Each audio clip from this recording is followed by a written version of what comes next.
после сдачи экзамена бакалавра куда намерены поступать? Ну, я думаю, поступать в Кишинев, остаться в Молдове, в УЛИМ, на косметолога хочу. Я хочу поступить в Кишиневский государственный университет на факультет, на юридический факультет адвокатуры и нотариат.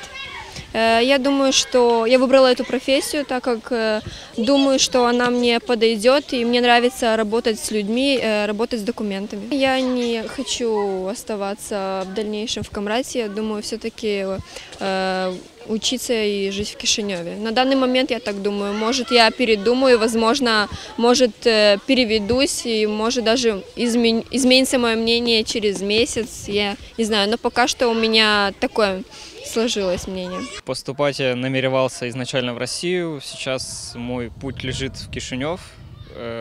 Поступать хочу... Меня тянет на разные специальности, так что я еще толком не определился как бы и на дизайнера, и архитектора, и программист, и технолог общественного питания, так что точного направления еще сказать не могу. Я намерена поступать в Румынии, так как я учусь на молдавском, мне будет там легко учиться, и я вижу там другой перспективы. Может, я останусь и в Молдове, но все равно я постараюсь поступить в Румынии. А на кого, если не секрет? Я пока думаю, но, скорее всего, на бизнес и upravlenie. Examenele de BAC voi continua studiile în România, deoarece, cum n-ar fi, este o țară europeană, unde posibilitățile sunt mult mai mari ca în Moldova și nu este atât de costisitor. V-aș prefera, în primul rând, cred că la medicină sau jurnalistică. Încă nu sunt convinsă. Хотелось бы остаться в стране, учиться в Кишиневе.